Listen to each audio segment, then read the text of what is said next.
Hi everybody, nice to meet you. I'm Puffin. Welcome back to the channel. If you're one of the 250 people who are already subscribed at this time, this is probably going to be my most important video I've made so far. So I kind of imagine more people will see it. So nice to meet you, and thanks for watching. I wanted to announce the formation of the Church of Judas. It's February 20th or something.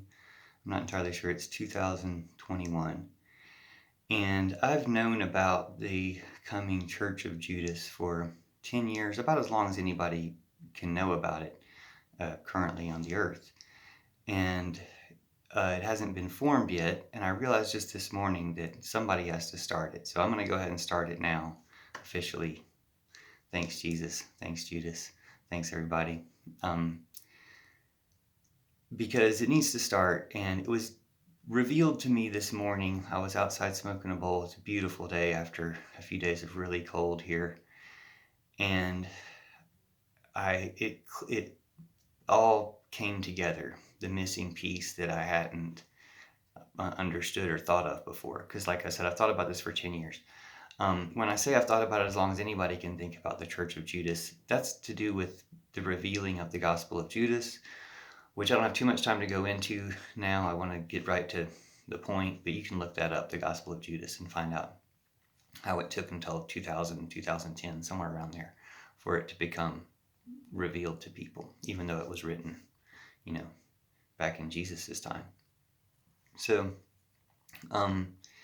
basically, the Church of Judas replaces all other Christian churches, and it possibly not replaces all religions, but it unites, in my vision of it, the Christian churches are going to be replaced by the Church of Judas, which makes it accessible and universal with the other religions of the world. So while Christianity has kind of been off track, or totally off track for a long time, for the most part, there's been some good, probably, countercultural Christian communities and things that have kept true Christianity alive throughout it. But a whole lot of major Christianity has been sidetracked, which is the Gospel of Judas explains that, how the major churches get sidetracked. And so the whole point is that they come back together. The thing that was revealed to me this morning that I want to share with you, first of all, how everything's kind of backwards and inside out. That's just kind of like the nature of reality. If Jesus represents the light, the word, the logos, like reason, like intelligence, like the highest intelligence, and we've been below that, and we've had things kind of backwards and inside out, then when you turn things inside out again, when you reverse things again, when you reverse things on a scale, then it gets right. In the case of Judas, the Gospel of Judas will let you know that Jesus tells Judas to do what he does. Now, even for the 10 years that I've known this, and Judas isn't a betrayer. Jesus also tells Judas, after a period of time when these other churches have gone off track, your church will emerge and replace them all. So since the other things that they talk about, what we have left of the Gospel of Judas is pretty short. You can read it, and it's like a page. So you can read it really quickly.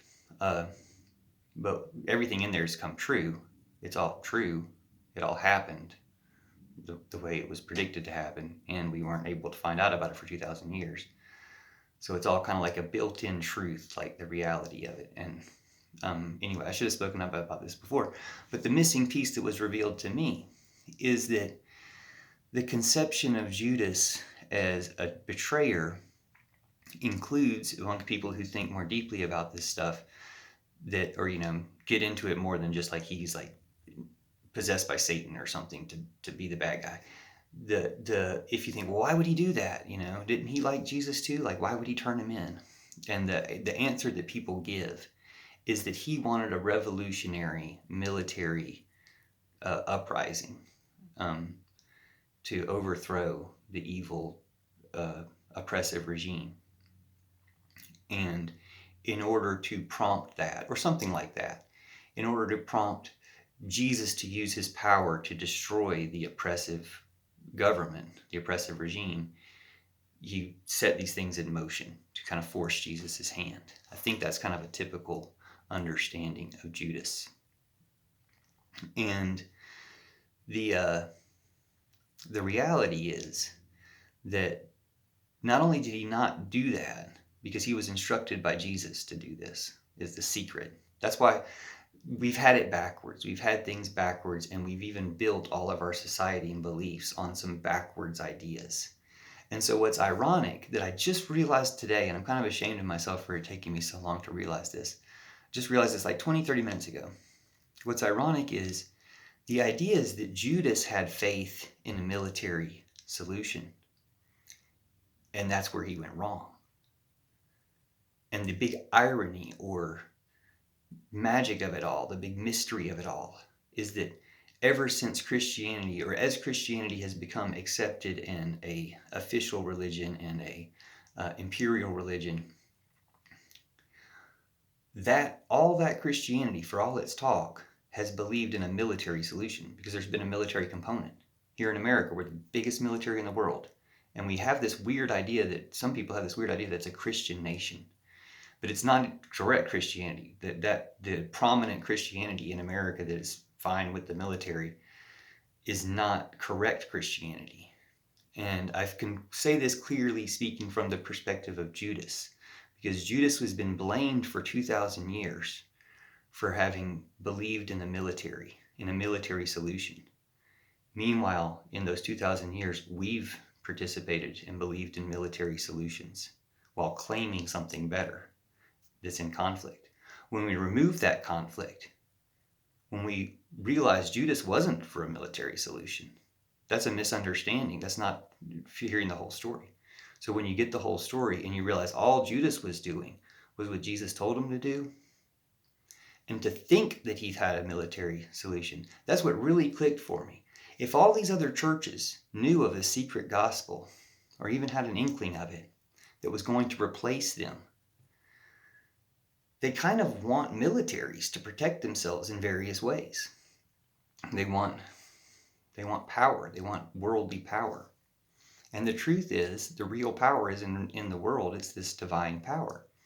And when it comes back through the Church of Judas, through a true understanding of Judas, that he never was into the military. He may have come across that way, and that's why the scholars think, oh, he was looking to start a revolution.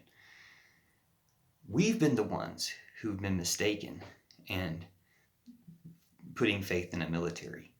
When we truly understand that we need no faith in any military whatsoever, we don't need military whatsoever, anybody on the planet, then that's the conditions for everything to come together, for everybody to be happy, for everybody to realize, hey, we all have the same goals in mind in different forms.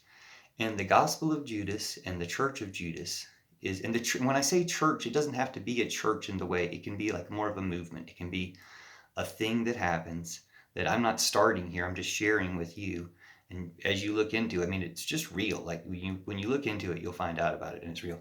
But what I missed out on this whole time, and so I really wanted to make this video today, is that misjudging Judas to think he was looking for a military solution and saying, oh, he was so bad, and not looking at ourselves and saying, whoa, why are we to have all this military? Why have we continued this military tradition?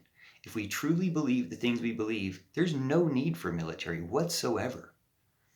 And all the world can come together, and it'll work. Like, I'll leave it at that. I think I've said what I needed to say, that we've had things backwards, and we have this built-in hypocrisy in the way we do things. And we kind of pretend like we're a state and a church, and there's separation, and we kind of pretend like they're blended.